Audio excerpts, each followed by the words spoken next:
తెలంగాణ రాష్ట్ర ప్రభుత్వం విద్యాశాఖ సాంకేతిక శాఖకు సంబంధించి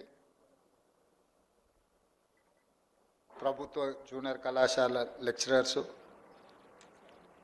అదేవిధంగా పాలిటెక్నిక్ లెక్చరర్స్ నియామకాల కార్యక్రమాన్ని రవీంద్ర భారతిలో ఏర్పాటు చేసి సహచార మంత్రివర్గ సభ్యులు మిత్రులు పొన్నం ప్రభాకర్ గారు, తెలంగాణ రాష్ట్ర ప్రభుత్వ ప్రత్యేక సలహాదారులు పెద్దలు కేశవరావు గారు, హైదరాబాద్ నగర మేయర్ గద్వాల విజయలక్ష్మి గారు, శాసనమండలి సభ్యులు బల్మూర్ వెంకట్ గారు, ఎంఐఎం శాసనమండలి సభ్యులు శాసనసభ్యులు శ్రీహరి గారు, చీఫ్ సెక్రటరీ గారు, ఉన్నత విద్యాశాఖ అధికారులు, ఈరోజు నూతనంగా ప్రభుత్వ ఉద్యోగాలలో ఇది ఉద్యోగం కాదు, ఇది ఒక భావోద్వేగము. ఈ భావోద్వేగానికి గత 12 సంవత్సరాల నుంచి ఎక్కడ శాశ్వత పరిష్కారం దొరకగా ఆందోళనలో ఉన్న 1532 మంది ఈరోజు బాధ్యతలకు రాబోతున్న మీకు అందరికి కూడా మనస్ఫూర్తిగా అభినందనలు తెలియజేస్తాను.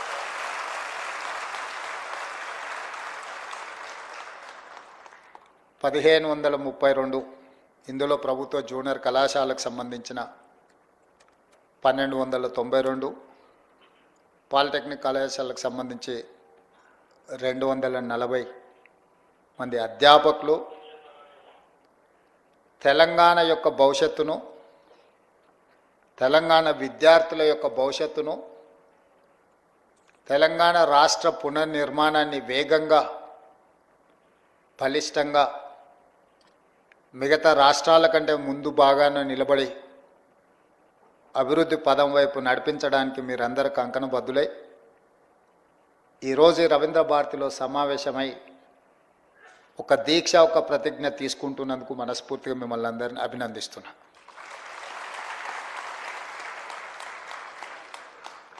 తెలంగాణ రాష్ట్ర నేపథ్యము, తెలంగాణ రాష్ట్ర ఉద్యమం యొక్క నైసర్గిక స్వరూపము, తెలంగాణ ప్రజల యొక్క ఆకాంక్ష నిరుద్యోగ సమస్య. ఈ నిరుద్యోగ సమస్యనే తెలంగాణ ఉద్యమాన్ని ఉవ్వెత్తున ఆకాశమంత ఎత్తుకు ఉద్యమాన్ని తీసుకెళ్ళి ప్రత్యేక తెలంగాణ రాష్ట్రాన్ని సాధించిన దాంట్లో మీరందరూ ముందు బాగాన నిలబడి క్రియాశీలకంగా తెలంగాణ రాష్ట్రాన్ని సాధించారు. వచ్చిన తెలంగాణ రాష్ట్రంలో ఆనాటి ప్రభుత్వం మొట్టమొదటి ప్రాధాన్య కింద ప్రభుత్వ ఉద్యోగాల ఖాళీలను భర్తీ చేయడం ద్వారా ఏ భావోద్వేగంతో తెలంగాణ ఉద్యమంలో మీరు భాగస్వాములైనరో పరిష్కారం చూపిస్తారని మీరు, తెలంగాణ సమాజము, 4 కోట్ల తెలంగాణ ప్రజలందరూ భావించారు. కానీ ఆనాటి ప్రభుత్వానికి ఉద్యమం పట్ల గౌరవం లేకనో, నిరుద్యోగుల పట్ల చిత్తశుద్ధి ప్రదర్శించకపోవడం వల్లనో ఈ సమస్యకు పరిష్కారం దొరకలేదు. ఎన్నికల కంటే ముందు తెలంగాణ రాష్ట్రంలో సమ్మక్క సారలమ్మ ఆశీర్వాదం తీసుకొని పాదయాత్ర మొదలుపెట్టినప్పుడు విద్యార్థి నిరుద్యోగ యువకులకు నేను ఒక పిలుపిచ్చిన, ఇక మీరు ఉద్యోగాలు అడగకండి, మీ ద్వారా ఉద్యోగాలు సాధించుకొని అధికారంలో కూర్చున్న వాళ్ళ ఉద్యోగాలు తీసేస్తే మీ ఉద్యోగాలు మీకు వస్తాయని ఆ రోజు నేను చెప్పడం జరిగింది.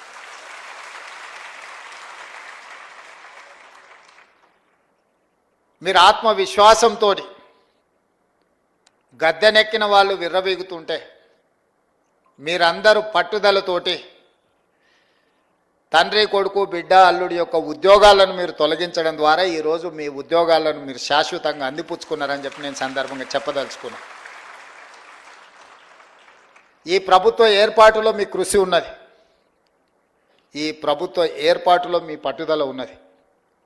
ఈ ప్రభుత్వం కూడా అంతే పట్టుదలతోటి న్యాయస్థానాలలో సంవత్సరాల కొద్దిగా కేసులు వాయిదా పడుతూ మీ సమస్యలకు శాశ్వత పరిష్కారం చూపించకుండా ప్రభుత్వం సాగదీస్తున్న సందర్భంలో గతంలో దాదాపుగా చీఫ్ సెక్రటరీ గారు చెప్తున్నారు, మీ యొక్క నోటిఫికేషన్స్ కానీ మీ పరీక్షలు కానీ 12 సంవత్సరాల నుంచి వాయిదా పడుతున్న సమస్య.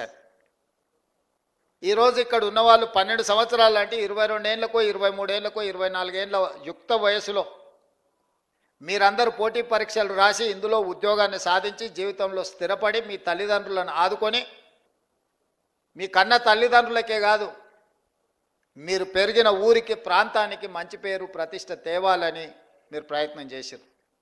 కానీ మీ యుక్త వయసు 12 సంవత్సరాలు ఏ పరిష్కారం చూపించకుండా కాలగర్భంలో కలిసిపోయిందంటే ఇది తీరని అన్యాయం తెలంగాణ జాతికి తెలంగాణ ప్రాంతానికే జరిగింది, అది మీ కుటుంబాలకు కాదని చెప్పి నేను సందర్భంగా చెప్తున్నా.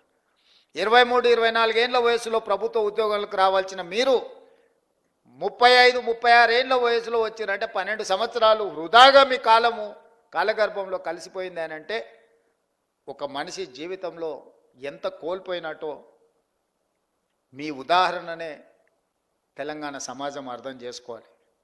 అందుకే బాధ్యత తీసుకున్న మరుక్షణం నుంచి ఇచ్చిన నోటిఫికేషన్లను, రాసిన పరీక్షలను, ప్రశ్నాపత్రాలను సంతలో సరుకులాగా అమ్ముతుంటే తెలంగాణ పబ్లిక్ సర్వీస్ కమిషన్ నుంచి వివిధ శాఖల యొక్క నియామకాలకు సంబంధించి ప్రత్యేకమైన సమీక్ష చేసి అధికారులను సమన్వయం చేసుకుంటూ న్యాయస్థానంలో ఉన్న చిక్కుముళ్లను విప్పుకుంటూ ఒక్కొక్క శాఖ నుంచి ప్రజలే సాక్షిగా ఏ ఎల్బీ స్టేడియంలో మేము బాధ్యత చేపట్టినమో, ఏ ఎల్బీ స్టేడియంలో మీరందరూ ఆశీర్వదించి మాకు ఒక ఉద్యోగ అవకాశాన్ని, ఉద్యోగ భద్రత కల్పించినరో అదే ఎల్బీ స్టేడియంలో మా చీఫ్ సెక్రటరీ గారు వాళ్ళు అందించే వివరాల ప్రకారం దాదాపుగా 57,946 ఉద్యోగ నియామకాలు చేపట్టినమని గర్వంగా మీ ముందు నిలబడి నేను చెబుతున్నా. ఈరోజు మీరు అందరూ చదువుకున్న వాళ్ళు, లెక్చరర్స్గా, అది పాలిటెక్నిక్ కావచ్చు లేకపోతే జూనియర్ కాలేజ్ కావచ్చు, దేశ చరిత్రలోనే ఏ రాష్ట్రంలో అయినా మొదటి సంవత్సరంలో 57,946 ప్రభుత్వ ఉద్యోగ ఖాళీల నియామకం చేపట్టిన రాష్ట్రం ఏదైనా ఉన్నదా? మీరు సమయం తీసుకొని మీరు మొత్తం వివరాలు సేకరించి మళ్ళీ తెలంగాణ సమాజానికి మీరు చెప్పండి. ఇది మా ప్రభుత్వం మీ అండతో సాధించిన విజయం. ఈ విజయం అసామాన్యమైనది. ఎందుకంటే ఇన్ని ఉద్యోగ నియామకాలను ఇవ్వడం ద్వారా తెలంగాణ ఉద్యమానికి పునాదులుగా ఉపయోగపడ్డ నిరుద్యోగ యువకుల యొక్క సమస్యను శాశ్వతంగా పరిష్కరించి ప్రభుత్వ ఉద్యోగ నియామకాలు అందించిన నాకు చాలా ఆత్మ సంతృప్తినిచ్చిన సందర్భం. ఒక కుటుంబంలో ఒక ఉద్యోగం వస్తే ఆ కుటుంబం యొక్క భవిష్యత్తే కాదు, వాళ్ళ భవిష్యత్ తరాల యొక్క భవిష్యత్తు కూడా తీర్చిదిద్దడానికి ఉపయోగపడుతుంది. ఈరోజు ప్రభుత్వ ఉద్యోగ నియామకాలలో మీరు అభివృద్ధి పదం వైపు నడిస్తే మీ భవిష్యత్ తరాలందరూ కూడా ఒక క్రమ పద్ధతిలో అభివృద్ధి జరగడానికి ఉపయోగపడుతుంది. మీ ఒక్కరికే పరిమితం అయ్యేది కాదు, మీకు, మీ ఊరికి, మీ కుటుంబానికి ప్రయోజనం చేకూర్చేది. ముఖ్యంగా విద్యాశాఖ, ప్రభుత్వ ఉద్యోగాలలో అన్నిటికంటే కీలకమైనది విద్యాశాఖ. అది సాంకేతిక విద్యనా లేకపోతే ప్రాథమిక విద్యనా ఉన్నత విద్యనా ఏది అనేది పక్కన పెడితే ఈ విద్యనే దేశ భవిష్యత్తు తరగతి గదుల్లో ఉన్నది అని పెద్దలు చెప్పిండ్రు. ఇవాళ ఈ దేశం యొక్క ఆర్థిక పురోగతి మన విద్యాశాఖలో ఉన్నది. ఈ విద్యాశాఖనే భవిష్యత్తు విద్యార్థుల యొక్క భవిష్యత్తును తీర్చిదిద్దవలసిన మీ సిబ్బంది ఈరోజు ఆ బాధ్యత తీసుకొని తెలంగాణ నిర్మాణంలో భాగస్వాములు కాబోతున్నారు.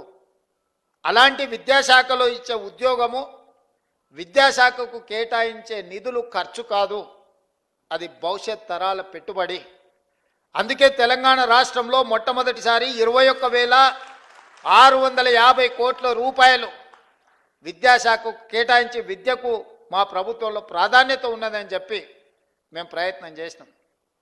10 సంవత్సరాలు డిఎస్సి నోటిఫికేషన్లు ఇవ్వకపోవడం, ఇచ్చిన పరీక్షలు రాయకపోవడం, పరీక్షలు రాసిన ప్రశ్నాపత్రాలు జవాబు పత్రాలు జిరాక్స్ సెంటర్లలో అమ్ముతుంటే వాటన్నిటిని పక్కన పెట్టి టెట్ పరీక్షలు నిర్వహించడమే కాకుండా డిఎస్సి నోటిఫికేషన్ ఇచ్చి 55 రోజులలో మా అధికారులు పరీక్షలు నిర్వహించడం, ఫలితాలను ఇవ్వడము, నియామక పత్రాలను అందజేయడం కూడా 55 రోజుల్లోనే 11,000 పైచిలకు ఉపాధ్యాయులను నియమించిన చరిత్ర తెలంగాణ రాష్ట్రంలో మన ప్రభుత్వానిది, ప్రజాపాలనది. అదేవిధంగా 15-20 సంవత్సరాలు టీచర్ల ప్రమోషన్లు రాలే, 10 సంవత్సరాలు బదిలీలు జరగలే. దాదాపుగా 22,000 మంది టీచర్ల యొక్క ప్రమోషన్లు ఇవ్వడమే కాకుండా 36,000 మంది టీచర్ల యొక్క బదిలీలు చేసి విద్యా శాఖను ప్రక్షాళన చేసి ఈ ప్రభుత్వం మీకు అండగా నిలబడుతుంది అని చెప్పి మేము స్పష్టంగా ఆ నిర్ణయం తీసుకొని ముందుకు వచ్చినాం. అదేవిధంగా ఈరోజు తెలంగాణ రాష్ట్రంలో విద్యాశాఖ కొంత నిర్లక్ష్యానికి 10 సంవత్సరాలు గురవడం వల్ల దేశంలో ఉన్న రాష్ట్రాలలో అట్టడుగు నుంచి లెక్క పెడితే 2వ రాష్ట్రంగా 3వ రాష్ట్రంగా ఉన్నాం. మొదటి నుంచి లెక్క పెడితే 1, 2, 3లో ఉండాల్సిన తెలంగాణ రాష్ట్రం విద్యాశాఖలో చిట్ట చివరి నుంచి లెక్క పెడితే 2వ స్థానంలో 3వ స్థానంలో ఉండడం అనేది ఇది ఆందోళన కలిగించే విషయము. కేరళతో పాటు పోటీపడి రాణించవలసిన తెలంగాణ రాష్ట్రం విద్యాశాఖలో ఇంతగా ప్రమాణాలు పడిపోవడం ఇది ఆందోళనకరము, ఇది తెలంగాణ జాతికి అవమానకరం అని చెప్పి నేను ఈ సందర్భంగా చెప్పదలుచుకున్న మిత్రులారా. వాస్తవాలను అంచనా వేసుకొని వాస్తవాల మీద మనం చర్చించుకొని భవిష్యత్ ప్రణాళికలను నిర్ణయించుకున్నప్పుడే నిజంగా తెలంగాణలో ఉన్న విద్యా ప్రమాణాలను పెంచుకోవడానికి ఉపయోగపడుతుంది. ఈరోజు మేము పోటీ పరీక్షలకు చదువుకున్నాం, పరీక్షలలో ఫలితాలు సాధించినాం, ఉద్యోగం వచ్చింది, మా బాధ్యత అయిపోయింది అని ఎవరైనా అనుకుంటే అది తెలంగాణకు న్యాయం చెయ్యదు, న్యాయం జరగదు. ఈ రోజు నుంచి మీరు రెట్టించిన పట్టుదలతో ఈ రోజు నుంచే మీరు ఇది ఉద్యోగం కాదు, ఇది ఒక భావోద్వేగం, ఈ తెలంగాణ నిర్మాణంలో మేము భాగస్వాములమైనాం, ఇది ఒక గొప్ప అవకాశం మాకు వచ్చిందని మీరు నిర్ణయించుకొని ఈ భావోద్వేగానికి పునరంకితం అవ్వడం ద్వారా తెలంగాణకు మేలు జరుగుతుంది, తెలంగాణ యొక్క భవిష్యత్తు రూపురేఖలు మారబోతున్నాయని చెప్పి నేను మీకు అందరికీ చెప్పదలుచుకున్నా. అదేవిధంగా ఈ సందర్భంగా 1-2 విషయాలు మీతో నేను చర్చించదలుచుకున్నా. గవర్నమెంట్లో రెసిడెన్షియల్ నాన్ రెసిడెన్షియల్ స్కూల్స్ని అన్నిటిని లెక్కేస్తే 29,550 స్కూల్స్ ఉన్నాయి, రెసిడెన్షియల్ అండ్ నాన్ రెసిడెన్షియల్. ఈ 29,550 పాఠశాలలల్లో 25,48,449 మంది స్టూడెంట్స్ ఉన్నారు. ఇందులో సిబ్బంది 1,48,449 మంది టీచింగ్ స్టాఫ్ ఉన్నారు. అదే ప్రైవేట్ స్కూల్స్ 11,207 ఉన్నారు. ఆ పాఠశాలల్లో 36,87,753 మంది విద్యార్థులు ఉన్నారు. వాళ్ళ సిబ్బంది 1,83,372 మంది ఉన్నారు. నేను ఈరోజు మిమ్మల్ని అడగదలుచుకున్నా, దాదాపుగా 30,000 పాఠశాలల్లో 25,50,000 మంది విద్యార్థులు ఉంటే 11,800 ప్రైవేటు పాఠశాలల్లో 36,87,000 మంది విద్యార్థులు చదువుకుంటున్నారు అంటే మనకంటే ప్రైవేటు పాఠశాలలు గొప్పవా? మనకంటే విద్యా ప్రమాణాలు ఎక్కువగా ఉన్న సిబ్బంది వాళ్ళ దగ్గర ఉన్నారా? మనం ఎందుకు ఆ ప్రైవేట్ స్కూల్స్తోని కాంపిటీట్ చేయలేకపోతున్నాము? మన కాంపిటీషన్ ఎందుకు వాళ్ళతో పోటీ పడే విధంగా లేదు? ఎక్కడ లోపం ఉన్నదో దాన్ని ఆత్మ పరిశీలన చేసుకోవాల్సిన బాధ్యత ప్రభుత్వానికి, మీకు మాకు ఉన్నదా లేదా ఒకసారి ఆలోచన చేయండి అని నేను అడుగుతున్నా. ఈరోజు ప్రైవేట్ స్కూల్స్ చదువులు చెప్పే అక్కడ ఉండే ఉపాధ్యాయుల యొక్క ఎక్స్పీరియన్స్ కానీ వాళ్ళ చదువులు కానీ మీకంటే ఎక్కడ ఎక్కువ లేవు. నేను చాలా పాఠశాలల్లో వివరాలు తెప్పించిన, కానీ ఫోకసే ఎక్కడో మిస్ అవుతున్నాం. దీన్ని సరిదిద్దాల్సిన బాధ్యత మన అందరి మీద ఉన్నది. ప్రతి సంవత్సరం ప్రభుత్వ పాఠశాలల్లో విద్యార్థుల యొక్క చేరిక తగ్గుతూ వస్తుంది. విద్యా ప్రమాణాలు పడిపోతున్నాయి. ఇది ఆందోళన కలిగించే స్థాయికి చేరుకున్నాము. విద్యా ప్రమాణాలను పెంచడమే కాదు, విద్య ప్రభుత్వ కేటాయిస్తున్న నిధుల్ని మీరు లెక్కేయండి. ఈరోజు రెసిడెన్షియల్ స్కూల్స్లో నాకు తెలిసి ఒక్కొక్క విద్యార్థి మీద 40,000 ఖర్చు పెడితే రెగ్యులర్ డే స్కూల్స్లో 80,000 నుంచి 90,000 ప్రతి సంవత్సరం ఖర్చు పెడుతున్నాం మనం. ప్రభుత్వ పాఠశాలలో నెలకు 2,000 ఫీజు పెట్టినా కూడా 24,000-25,000 ఖర్చు పెడుతున్నారు తల్లిదండ్రులు కానీ పిల్లలు కానీ. నెలకు 2-3,000 స్కూల్ ఫీజు కడితే కూడా ప్రైవేటు స్కూళ్ళల్లో చదువుకునే విద్యార్థుల మీద పెడుతున్న ఖర్చు 25-30,000 ఉంటే ప్రభుత్వంలో చదువుకుంటున్న స్కూళ్ళలో 80 నుంచి ₹1,00,000 ఖర్చు అవుతుంది. 80,000 నుంచి ₹1,00,000 వరకు ఖర్చు అవుతున్న దాంట్లో ప్రధానమైన ఖర్చు అధ్యాపకుల యొక్క జీతభత్యాలు. ఇంత ఖర్చు పెట్టి మనము ఇది ఖర్చు కాదు, ఇది భవిష్యత్తు పెట్టుబడి అని ప్రభుత్వం భావిస్తుంది. ఇట్లాంటి పెట్టుబడి పెట్టి మనం ఫలితాలు సాధించుకోకపోతే ఇది మనందరం కూడా కలిసి కూర్చొని, నేను మీ అందరి మీద నెపం నెట్టదలుచుకోలే, ప్రభుత్వం వైపు నుంచి కూడా మీకు డైరెక్షన్ కావాలి. లీడర్ అనే వాళ్ళు లీడ్ చేసినప్పుడే మీరందరూ ఆ మార్గంలో నడుస్తారు. లీడరే డైరెక్షన్ లెస్ ఉంటే మీరు కూడా ఎక్కడికి వెళ్ళాలో మీకు గమ్యం తోయదు. డైరెక్షన్ లెస్ లీడర్గా నేను ఉండదలుచుకోలేదు. I wanted to lead my state. I wanted to develop my state. I wanted to improve my infrastructure. I wanted to take a better policy. Stanford ఆక్స్ఫర్డ్లో చెప్పేటోళ్ళు ఏం గొప్పోళ్ళు కాదు. మన వాళ్ళే అక్కడికి వెళ్ళి అమెరికాలో మన వాళ్ళు చదువులు చెప్తున్నారు. మన పిల్లలే అక్కడికి వెళ్ళి చదువుకుంటున్నారు. మీ దగ్గర నేర్చుకున్న వాళ్ళే చదువుకుంటారు. మేమందరం కూడా గవర్నమెంట్ స్కూళ్ళలోనే చదువుకున్నా. తెలిసి కేశవరావు గారైనా, నేనైనా, పొన్నం ప్రభాకర్ గారైనా, నాకు తెలిసి శాంతకుమారి గారైనా, అప్పట్లో ప్రైవేట్ స్కూల్స్ కూడా లేకపోయిండొచ్చు, ఐఏఎస్లు అయినా చాలామంది కూడా గవర్నమెంట్ స్కూళ్ళలోనే చదువుకొని వచ్చినాం. ఈరోజు ఈ రాష్ట్రాన్ని దేశాన్ని నడిపించే శక్తి ప్రభుత్వ పాఠశాలల్లో చదువుకున్న మాకున్నప్పుడు రేపటి భవిష్యత్ తరాలకు మనం ఎందుకు ఆ కాన్ఫిడెన్స్ ఇవ్వలేకపోతున్నాం? ఎందుకు తల్లిదండ్రులు మన స్కూళ్ళకు రాలేకపోతున్నారు? ఎందుకు ఈ ప్రభుత్వాన్ని విశ్వసించడం లేదు? ఎందుకు ఈ ప్రభుత్వ పాఠశాలల్లో విద్యార్థులు చేరడం లేదు? ఈ మూలాలను మనం చర్చించుకోవాల్సిన అవసరం ఉంది. మూలాల మీద పరిశోధన చేసుకోవాల్సిన అవసరం ఉంది. పరిశోధన చేయడం ద్వారా వాటిని సరిదిద్దుకోవాల్సిన బాధ్యత మన అందరి మీద ఉన్నది. మనందరం కలిసికట్టుగా నడుం బిగిస్తే ఇదేం పెద్ద సమస్య కాదు. ఈరోజు Young India integrated residential schools, గతంలో SC ST BC minority residential schools ఇచ్చినామన్నారు. జీవోలు ఇచ్చిండ్రు, సంతోషం.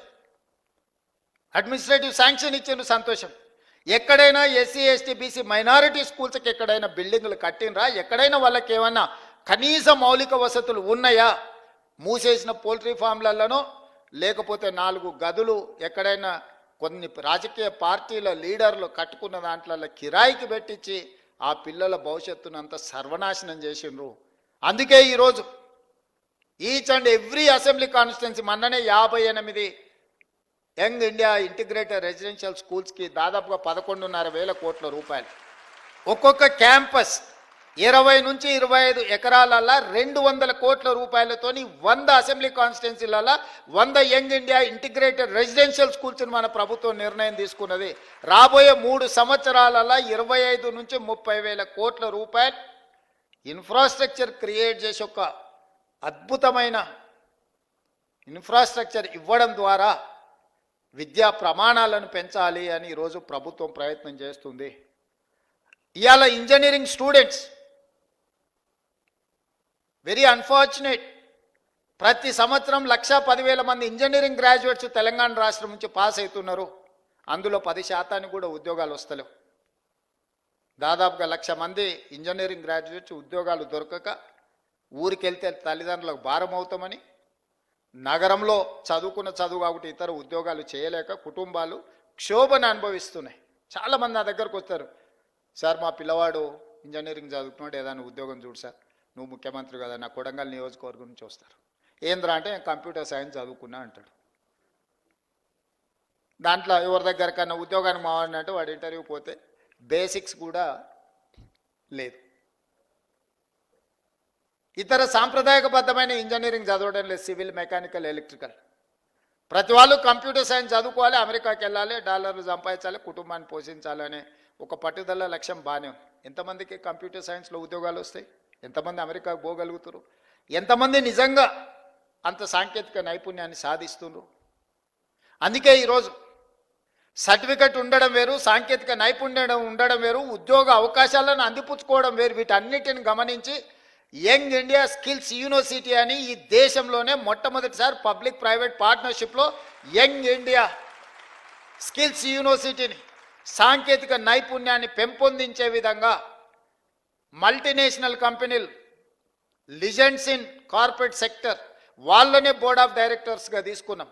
ఈరోజు Young India residential Young India మన స్కిల్స్ యూనివర్సిటీకి చైర్పర్సన్ వచ్చి Mahindra group of companies, Anand Mahindra అంటే మహేంద్ర కార్లు మనం చూస్తున్నాం కదా, అంత సక్సెస్ స్టోరీ ఉన్న వ్యక్తిని మన ప్రభుత్వం ప్రారంభించిన యూనివర్సిటీకి చైర్పర్సన్గా నియమించిన బోర్డ్ ఆఫ్ డైరెక్టర్స్గా రెడ్డి ల్యాబ్స్, అరబిందో, లేకపోతే Apollo hospitals, biggest corporate company success story ఉన్న వాళ్ళను ఎండీస్ని తీసుకొచ్చి మన government Young India skills university board of డైరెక్టర్స్గా పెట్టి సిలబస్ వాళ్ళే తయారు చేస్తారు, విద్యార్థులను వాళ్ళే సెలెక్ట్ చేస్తారు, ట్రైనింగ్ వాళ్ళే ఇస్తారు, ట్రైనింగ్ ఇచ్చిన వాళ్ళందరినీ వాళ్ళే ఉద్యోగాలు ఇస్తారు.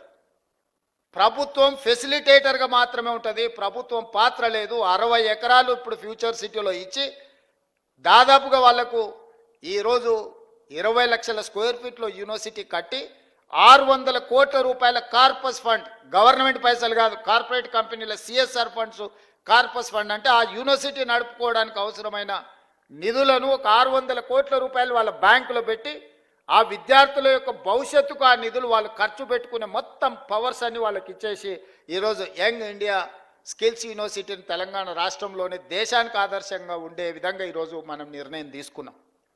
ఇవాళ చదువుకొని సర్టిఫికెట్ మనకు సరిపోదు. యువమిత్రులారా, నేను మీతో స్పష్టంగా చెప్పదలుచుకున్న, ప్రపంచంతో పోటీ పడాలి అంటే చదువుతో పాటు సాంకేతిక నైపుణ్యం ఉండాలి. సాంకేతిక నైపుణ్యంతో పాటు కమ్యూనికేట్ చేసే స్కిల్ ఉండాలి. కొందరు చాలా తెలివితేటలు ఉంటాయి, రాయగలుగుతారు, కానీ ఇంటర్వ్యూకి వెళ్తే మాట్లాడడానికి నోట్లోకి వెళ్ళి మాట వెళ్ళదు. ఎదురుగున్న వాళ్ళని చూడంగానే వీళ్ళకు చేతులు చల్లగా అయిపోతాయి. ఏం అడగాలి, ఏం అడుగుతాడో, ఏం చెప్పాలో. ఆ ఎదురుగా అడిగేటోని కంటే వీడికి తెలివి ఎక్కువ ఉంటుంది, కానీ వీడు చెప్పడానికి సమయంలో ఇది రాదు. ఇట్లాంటి వాటిని అన్నిటిని మనం ఓవర్కమ్ కావాల్సిన అవసరం ఉన్నది. ఈరోజు ప్రపంచం అంతా మన వైపు చూస్తుంది. మరి ఆ ప్రపంచంతో పోటీ పడే విధంగా తెలంగాణ రాష్ట్రాన్ని తీర్చిదిద్దుకోవాలి. ఇదే కాదు, మన ఒలింపిక్స్ చూసిరు, ఒక గోల్డ్ మెడల్ అని వచ్చిందా భారతదేశానికి? ప్రపంచంలోనే అత్యధిక జనాభా 140 కోట్ల జనాభా ఉన్న దేశం భారతదేశం. యువ సంపద, ప్రపంచంలో మనం మేధావులం అంటున్నాం, ప్రపంచానికే మనము ఐటీని, ఫార్మాని మనమే సరఫరా చేస్తున్నాం అంటున్నాం. ఈ గొప్పలు బాగానే ఉన్నాయి, కానీ గోల్డ్ మెడల్ ఎక్కడుంది? గోల్డ్ మెడల్ ఎక్కడుందని నేను అడుగుతున్నా. ఎందుకు ఈ దేశం, ఎందుకు మన యువత, మనందరం ఎందుకు ఆలోచన చేయలేకపోతున్నాం? ఇది మన దేశం కాదా? మనకు బాధ్యత లేదా? మనం బంగారు పథకాలు సాధించొద్దా? అంటే లీడర్స్కి ఫోకస్ లేకపోవడం వల్ల, లీడర్స్ ఇన్ఫ్రాస్ట్రక్చర్ క్రియేట్ చేయకపోవడం వల్ల, లీడర్స్ ఈ స్పోర్ట్స్ని ప్రాధాన్యత కింద తీసుకోకపోవడం వల్ల ఈ దేశానికి అన్యాయం జరుగుతుంది. అందుకే యంగ్ ఇండియా స్పోర్ట్స్ యూనివర్సిటీని, యంగ్ ఇండియా స్పోర్ట్స్ అకాడమీని మనం ఈరోజు ప్రారంభించుకున్నాము. ప్రపంచ దిగ్గజాలైన కార్పొరేట్ కంపెనీలను తీసుకొచ్చి అందులో భాగస్వాములను చేసినాము. సౌత్ కొరియన్ స్పోర్ట్స్ యూనివర్సిటీని సౌత్ కొరియా పోయినప్పుడు ఒక యూనివర్సిటీకి పోయినా, క్యాంపస్ ఎంత అంటే 30 ఎకరాలు. మన ఉస్మానియా యూనివర్సిటీ క్యాంపస్ కొన్ని 100 ఎకరాలు, కాకతీయ యూనివర్సిటీ క్యాంపస్ కొన్ని 100 ఎకరాలు, మన పాలమూరు యూనివర్సిటీ ఒక 300 ఎకరాలలో ఉన్నట్టుంది. 30 ఎకరాలు సౌత్ కొరియన్ స్పోర్ట్స్ యూనివర్సిటీకి నేను వెళ్తే ఒలింపిక్స్లో 32 పథకాలు వచ్చినాయి. 32లో 16 పథకాలు ఒక యూనివర్సిటీకి వచ్చినాయి. 16 పథకాలలో ఒక అమ్మాయిని నేను కలిసిన ఆర్చరీలో, ఆ అమ్మాయికి 3 గోల్డ్ మెడల్స్ వచ్చినాయి. ఒకే ఒక అమ్మాయి ఒలింపిక్స్లో 3 గోల్డ్ మెడల్స్ సంపాదించింది. I was surprise. ఒక అమ్మాయి 3 ఒలింపిక్స్లో గోల్డ్ మెడల్ సంపాదించిన అమ్మాయి ఆ యూనివర్సిటీ స్టూడెంట్ సాదాసీదాగా వచ్చి కలిసింది. ఒక అమ్మాయి చిన్న పాపులేషన్ ఉన్న సౌత్ కొరియాలో 3 గోల్డ్ మెడల్, 32 మెడల్స్ సాధిస్తే 140 కోట్ల జనాభా ఉన్న మనం ఒక్కటి కూడా సాధించలేదంటే మనం ఆత్మ పరిశీలన చేసుకోవాల్సిన అవసరం ఉందా లేదా ఆలోచించేయండి మిత్రులారా. అందుకే ఈరోజు చదువుతో పాటు క్రీడలకు కూడా ప్రాధాన్యత ఇవ్వాలని క్రికెట్లో వరల్డ్ కప్ సాధించిన సిరాజుద్దీన్ మన హైదరాబాద్ యువ క్రికెటర్ని, అతను చదువుకున్నది ఇంటర్మీడియటే. అతనికి ఉద్యోగాలు ఇవ్వాలంటే నిబంధన అడ్డం వచ్చింది. క్యాబినెట్లో పెట్టి నిబంధనను సవరించి గ్రూప్ 1 డిఎస్పీ జాబ్ సిరాజుద్దీన్కి ఇచ్చిన నేను. నిఖత్ జరీన్ బాక్సింగ్లో నిజామాబాద్ ఒక అత్యంత poorest of the poor minority family girl బాక్సింగ్లో రాణిస్తే ఆ అమ్మాయిని నిఖత్ జరీన్ని 2 కోట్ల రూపాయల నగదు ఇవ్వడమే కాకుండా గ్రూప్ 1 జాబ్ డిఎస్పీ జాబ్ ఆ అమ్మాయికి ఇచ్చిన. దీప్తి అని పారా ఒలింపిక్స్లో కాంస్య పథకం సాధించింది వరంగల్ అమ్మాయి. ఆ అమ్మాయికి గ్రూప్ 2 జాబ్ ఇవ్వడమే కాకుండా వరంగల్లో ఇల్లు ప్లాట్ ఇవ్వడమే కాకుండా 25 లక్షల రూపాయల క్యాష్ రివార్డు కూడా ఇచ్చిన. ఇవన్నీ కూడా నేను ఎందుకు మీతో పంచుకుంటున్నానంటే చదువుతో పాటు క్రీడలలో రాణించాలి. క్రీడలు దేశం యొక్క ప్రతిష్టను పెంపొందిస్తాయి. మొన్న నేను ప్రధానమంత్రి గారిని కలిసినప్పుడు 2036లో ఒలింపిక్స్ క్రీడల్ని ఈ దేశంలో నిర్వహించాలని మనోళ్ళు బిడ్డింగ్ చేస్తున్నారు. ఈ దేశంలో అత్యధికంగా క్రీడలకు సంబంధించిన వసతులు తెలంగాణ రాష్ట్రంలో హైదరాబాద్లో ఉన్నాయి. 20 ఏళ్ల కింద మనము నేషనల్ మిలిటరీ గేమ్స్ కండక్ట్ చేసినాం, ఏషియన్ గేమ్స్ కండక్ట్ చేసినాం. గొప్ప గొప్ప క్రీడల్ని మన హైదరాబాద్ నగరంలో మనం నిర్వహించినాం. కానీ 20 ఏళ్ళు అవి పెళ్లిళ్లకు, పేరంటాలకు, ఫంక్షన్ హాల్స్గా మారిపోయినాయి. ఇది నిజంగా బాధతోని కూడుకున్న విషయం. అందుకే నేను వస్తానే సింగిల్ ఆర్డర్ ఇచ్చిన, స్పోర్ట్స్కు తప్ప గేమ్స్కు తప్ప అవి ఎవరికి ఇవ్వద్దు. ఎవడున్నా ముఖ్యమంత్రి ఇంట్లో శుభకార్యం ఉన్నా అవి మాత్రం ఇవ్వడానికి వీల్లేదని ఒక ఆర్డర్ ఇచ్చి వాటిని అన్నిటిని రివైవ్ చేసి రిపేర్స్ చేసి నేషనల్ ఫుట్బాల్ ఛాంపియన్షిప్ నుంచి రెగ్యులర్గా క్రీడల్ని అక్కడ నిర్వహించే కార్యక్రమాన్ని ఇచ్చిన. ఇవాళ అవన్నిటిని కూడా స్పోర్ట్స్ యూనివర్సిటీకి మనం ఈరోజు డెడికేట్ చేస్తున్నాం. రేపు భవిష్యత్తులో మీరందరూ, ఎందుకంటే మీ స్కూల్లో, మీ కాలేజీలో, మీ ప్రాంతంలో మట్టిలో మాణిక్యాలను వెలికి తీసి క్రీడాకారులను తయారు చేసే బాధ్యత మీ అందరి మీద ఉన్నది మిత్రులారా. మీరందరూ దృష్టిలో పెట్టుకోండి. చదువుకోవడం, ఉద్యోగం సాధించడమే కాదు, దేశ గౌరవ ప్రతిష్ట పెరగాలి అంటే కూడా ఇతర రంగాలలో మనం రాణించాలంటే మీరు గుర్తించాలి. విద్యార్థులలో ఉన్న నైపుణ్యాన్ని మీరే గుర్తించగలరు. తల్లిదండ్రుల కంటే ఎక్కువగా మీరు వాళ్ళతో మీతోనే ఎక్కువ సమయం ఉంటారు, మీరే గుర్తించగలుగుతారు. మీరందరూ ఆ దిశగా ఆలోచన చేయండి. ఆ దిశగా మనందరం ప్రయాణం చేద్దాం, మనందరం కలిసి పనిచేద్దాం. కొన్ని సమస్యలు ఉండొచ్చు, కానీ సమస్యల మీద చర్చించుకుంటూ సమస్యలు పరిష్కారం కాలేదు కాబట్టి ప్రభుత్వానికి సహకరించమని ప్రభుత్వ ఉద్యోగులు ఎవరన్నా అనుకుంటే ఇంకా మన పరిస్థితులు దిగజారిపోయి నెల జీతభత్యాలు ఇచ్చుకోలేని పరిస్థితికి పడిపోతాము. ఇవాళ ప్రభుత్వంలో ఉన్న వాళ్ళని అడగండి, డిసెంబరు 2023 కంటే ముందు ఎన్నడైనా 1వ తారీఖు నాడు జీతాలు వచ్చినాయా? తెలంగాణ రాష్ట్రం వచ్చిన తర్వాత జనవరి 2024 నుంచి ఈ రోజు వరకు ప్రతి నెల 1వ తారీఖు నాడు ప్రభుత్వ ఉద్యోగికి జీత భత్తాలు ఖాతాలో పడుతున్నాయా లేదా? మీరు ఒక్కసారి వాళ్ళు అడగండి. ఏ ప్రభుత్వం కోసం, ఏ ప్రజల కోసం మీరు నిరంతరం కష్టపడుతున్నారో 1వ తారీఖు నాడు మీకు జీత భత్యాలు ఇవ్వలేదంటే మీ యజమాని మీదనో మీ ప్రభుత్వం మీదనో మీకు ఎందుకు విశ్వాసం ఉంటుంది? ఎందుకు నమ్మకంగా పనిచేస్తారు? అందుకే ఈరోజు ప్రతి నెల 1వ తారీఖు నాడు నా ప్రభుత్వ ఉద్యోగులకు జీత భత్యాలు ఇచ్చే ప్రయత్నం నేను చేస్తున్నా. ఇప్పటివరకు ఒక్క రోజు కూడా తప్పకుండా ఈ నెల చాలా ఇబ్బంది వస్తే రిజర్వ్ బ్యాంకులో ప్రత్యేకంగా తలకాయ తాకట్టు పెట్టి 4,000 కోట్ల రూపాయలు తీసుకొచ్చి 1వ తారీఖు నాడు ప్రభుత్వ ఉద్యోగస్తులకు జీత భత్యాలు ఇచ్చిన. సరే, కరువు భత్యము, డిఏలు, కొన్ని విషయాలు మీరు అంటున్నారు. నేను ఒకటే మా ప్రభుత్వ ఉద్యోగ మిత్రులకు విజ్ఞప్తి చేస్తున్నాను. ఈ ప్రభుత్వం మీది, నేను కస్టోడియన్ను మాత్రమే. నేను మీ అందరి తరఫున సమన్వయం చేసేవాడిని. నాకంటూ ప్రత్యేకంగా కిరీటం ఏం లేదు. నాకేదో పెద్ద స్ట్రేచర్ ఉందని కొంతమంది మా స్ట్రేచర్ పెద్దదని. ఇంతమంది మా ఎమ్మెల్యేలు చెప్పేసిన స్ట్రేచర్ నేను స్ట్రెచర్ మీద కొండి, స్ట్రెచర్ మీద నుంచి మార్చరికి పోతాడు రేపు పొద్దుగాల. స్ట్రేచర్ అనేది పొజిషన్కి ఉంటుంది, ఇండివిజువల్కి ఉండదు. ఇండివిజువల్ పర్సన్కో, ఇండివిజువల్ కాస్ట్కో స్ట్రేచర్ ఉండదు. ఎమ్మెల్యేకి స్ట్రేచర్ ఉంటుంది, ప్రభుత్వ ఉద్యోగికి స్ట్రేచర్ ఉంటుంది, ఎమ్మెల్యేకి స్ట్రేచర్ ఉంటుంది, ఎంపీకి స్ట్రేచర్ ఉంటుంది, ఎమ్మెల్సీకి స్ట్రేచర్ ఉంటుంది, మంత్రికి స్ట్రేచర్ ఉంటుంది, ముఖ్యమంత్రికి ఉంటుంది, గవర్నర్కి ఉంటుంది, ప్రధానమంత్రికి ఉంటుంది, రాష్ట్రపతికి ఉంటుంది, ఆ కుర్చీకి స్ట్రేచర్ ఉంటుంది. మీకు మీరు మాకు స్ట్రేచర్ ఉందని అనుకుంటే ఆ స్ట్రేచర్ ఉందని విర్రవీగితే స్ట్రెచర్ మీదకి పంపించరు. ఇట్లే చేస్తే ఆ తర్వాత మార్చరికి పోతారు. అది కూడా గుర్తుపెట్టుకోవాలి. అందుకే ఈరోజు మా ప్రభుత్వ ఉద్యోగ మిత్రులకు నేను విజ్ఞప్తి చేస్తున్నా, పైసా పైసా లెక్క మొత్తం మీకు అప్పచెప్తా, ఏది ఎట్లా వంచాలనో మీరే చెప్పురి. ఇక నా దగ్గర ఏం లేదు, అనా పైసా నా అన్ని జేబులలో తీసి మీ ముందర పెడతా, టేబుల్ మీద పెడతా, ఒక్క పైసా కూడా నా జేబులో పెట్టుకొని నా నెల జీతం కూడా మీకే ఇస్తా. ఎట్లా వంచుదామో చెప్పురి. సింపుల్ లెక్క చెప్తా నేను. ప్రతి నెల రాష్ట్ర ప్రభుత్వానికి 18,000 నుంచి 18,500 కోట్ల రూపాయల ఆదాయం ఉంది. ప్రతి నెల రాష్ట్ర ప్రభుత్వానికి 18,000 నుంచి 18,500 కోట్ల రూపాయల ఆదాయం ఉంది. ఓ నెల 200 ఎక్కువ, 200 తక్కువ, ఇది ప్రతి నెల ఆదాయం. 6,500 కోట్ల రూపాయలు ప్రభుత్వ ఉద్యోగస్తుల జీతభత్యాలు, పెన్షన్లు, అవుట్సోర్సింగ్, కాంట్రాక్ట్ ఏదన్నా అనుకోండి, మీకు ప్రతి నెల జీతభత్యాలు ఇవ్వడానికి 6,500 కోట్లు పోతున్నాయి. ఇంకొక 6,500 కోట్లు అయ్యగారు చేసిన అప్పులకు తప్పులకు ప్రతి నెల 10 తారీఖు లోపల కట్టాల్సి వస్తుంది.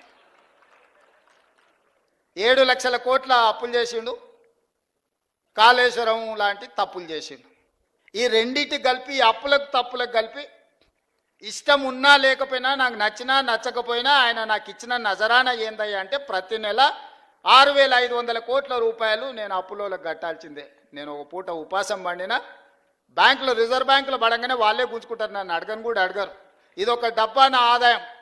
ఇందులో ప్రతి రూపాయి పడంగానే 1 తారీఖు నుంచి 10 తారీఖు లోపల ఈ అప్పులు ఇచ్చిన బ్యాంకులు, రిజర్వ్ బ్యాంకు నుంచి అటే తీసుకొని పోతారు. 6,500 అటు పోయినాయి. మీరు మా బంధువులు, ఆత్మబంధువులు కాబట్టి 6,500 కోట్లు మీ ఉద్యోగస్తులకు ఇస్తున్నా, 13,000 కోట్ల రూపాయలు అయిపోయినాయి. ఇక నా దగ్గర ఎంత మిగిలిందా అంటే 5,000 నుంచి 5,500 కోట్లు. ఇక నేను మిమ్మల్ని అడుగుతున్నా, ఈ 5,000 నుంచి 5,500 కోట్లల్లా షాదీ ముబారక్, కళ్యాణ లక్ష్మి, పెన్షను, రైతు రుణమాఫీ, రైతు భరోసా, ఇట్లా 25-30 ప్రభుత్వ సంక్షేమ పథకాలు ఉన్నాయి. ఇవి కాకుండా అర్ధాంతరంగా ఆగిపోయిన కాళేశ్వరం కట్టాలి, కూలిపోయిన శ్రీశైలం లెఫ్ట్ బ్యాంక్ కెనాల్ని కట్టాలి, పాలమూరు రంగారెడ్డి ఎత్తిపోతలు కట్టాలి, రీజనల్ రింగ్ రోడ్కు నిధులు ఇవ్వాలి. ఈ రాష్ట్రంలో ఏం అభివృద్ధి చేయాలన్నా కూడా ఇందులో నుంచే తీయాలి. ఇక నాకున్న వెసులుబాటు 5,000 నుంచి 5,500 కోట్లు. నేను ఇచ్చిన గ్యారంటీలు కానీ, అంతకుముందు నుంచి వచ్చిన వారసత్వం కానీ, ఇవన్నీ కలిపితే నాకు ఇంకొక 18,000 కోట్లు కావాలి వాస్తవంగా. ఆయన కాంట్రాక్టర్లకు అగ్రిమెంట్లు చేసిండు, ఆయన కమిషన్లు తీసుకొని ఆయన వెళ్ళిపోయిండు. ఇవాళ వాళ్ళ పేమెంట్లు నేను వచ్చి కూర్చున్నప్పటికీ 42,000 పేమెంట్లు బకాయిలు పెట్టిపోయిండు ఈ కాంట్రాక్టర్లకి. ఇక విద్యుత్ శాఖ ఇవాటి మళ్ళీ పక్కన పెట్టాలి.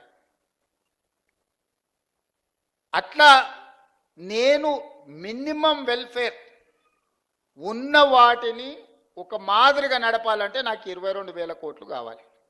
22,000 కోట్లు నాకు వస్తే ఇప్పుడున్న కమిట్మెంట్స్ ఏదైతే వెల్ఫేర్లో ఇప్పుడు నేను చెప్పిన రైతు భరోసా కావచ్చు, లేకపోతే ఆర్టీసీ బస్సు కావచ్చు, లేకపోతే ఉచిత కరెంటు కావచ్చు, ఇంటికి సిలిండర్ కావచ్చు, రాజీవ్ ఆరోగ్యశ్రీ, ఇట్లా ఇవన్నీ కలిపితే 22,000 కావాలి. 22,000 అంటే 13,000 ఇవి తీసేస్తే 9,000 కోట్లు ఉంటే నేను ఇవన్నీ సమన్వయం చేయగలుగుతా 15 తారీఖు లోపల. ఇంకొక 8,000 కోట్లు ఉంటే ఈయన కాంట్రాక్టర్లకు పెట్టిపోయిన అప్పులకు బిల్లులు కట్టాలి. ఆ బిల్లులు పక్కన పెట్టినా కూడా 9,000 కావాలి. 9,000కు నాకు 5,500 ఉన్నాయి. అందుకే ఓ నెల ఆశా వర్కర్లకు పెండింగ్ పెడితే, ఓ రోజు అంగన్వాడీ వర్కర్లకు పెండింగ్ పెడితే, ఓ రోజు షాదీ ముబారక్ పెండింగ్ పెడితే, ఓ రోజు కళ్యాణ లక్ష్మి పెండింగ్ పెడితే, అంటే ఓ నెల పాల పైసలు ఇచ్చి ఇంటికి రాయపి, ఓ నెల ఇంటికి రాయి ఇచ్చేసి పిల్లల ఫీజులు బకాయిలు పెట్టి, పిల్లల ఫీజులు ఒక నెల కట్టి, ఇట్లా రొటేషన్ చేసే పనే జరుగుతుంది. ఇవన్నీ నేను చెప్తా, రాష్ట్రం దివాలా తీసిందని బయటికి చెప్తావా నువ్వు అంటాడు. ఊపర్ శర్వాని అందరు పరిశాని. ఎన్ని రోజులు కప్పిపుచ్చుకోవాలి? క్యాన్సర్ ముదిరిపోతుంటే నేను బాగున్నా, కండలు తిరిగినాయి, నాకు 6 ప్యాక్ ఉందని ఎన్ని రోజులు అబద్ధం చెప్పాలి నేను? మీరు చెప్పండి. ఈ రాష్ట్రానికి ఆర్థికంగా ఆయన గారు క్యాన్సర్ ఇచ్చిపోయిండు ఆ క్యాన్సర్ నుంచి నేను కోలుకొని దాన్ని ఏదో రకంగా ఆరోగ్యం సాధించి దీన్ని ముందుకు తీసుకెళ్లాలనే ప్రయత్నం చేస్తుంటే నువ్వేం చేయలేదు, నువ్వు దిగిపో అంటాడు. అరే మీరు అందరు 5 ఏళ్ల కోసం కదా ఎక్కించింది, నా పేరు మీదనే మీ దగ్గరకు వచ్చి దండం పెడితే రాహుల్ గాంధీ గారు వచ్చి అరే గీననే మా ఓడి నన్ను చూసి ఓటేరి, నన్ను కూడా చూసి ఓటేరు అని 10 నెలలకే దిగిపో అంటాడేంది? 10 ఏళ్ళు కుర్చీలో కూర్చున్నాయన. ఇప్పుడు మీరు ప్రభుత్వ ఉద్యోగులు, ఇవాళ మీకు నియామక పత్రం ఇస్తున్నాం, వచ్చే సంవత్సరం మీరు రిటైర్ అయిపోండి, మీరు దిగిపోందంటే మీరు ఊరుకుంటారా మిత్రులారా? మీకు ఒక నిబంధన ప్రకారమే మిమ్మల్ని నియామకం చేపడుతున్నాం కదా. ఇవాళ మీకు నియామక పత్రాలు అందిస్తున్నట్టు ఒక నియమ నిబంధనల ప్రకారమే కదా. మరి ఒక 5 ఏళ్ల కోసం మీరు ఆశీర్వదించి 65 సీట్లు ఇచ్చి సార్ నువ్వు నడుపు, మేము ఉంటాము, ఏంది కష్టం నష్టం వస్తే మేము అండగంలో పడితే ఓ పూట వెనక ముందైనా కలిసి అవసరమైతే అందరం కలిసి ఓ పూట ఉపాసం బండి అయినా మంచి చేద్దామని మీరు అందరు సహకరిస్తుంటే వాళ్ళ బాధ ఏంది, వాళ్ళ దుఃఖమేంది? ఎప్పుడైనా చూసిర్రా వాళ్ళ అసహనం, వాళ్ళ కోపం? ఏం గుంజుకున్నా వాళ్ళది? నేను ఏం ఫామ్ హౌస్ గుంజుకున్నానా?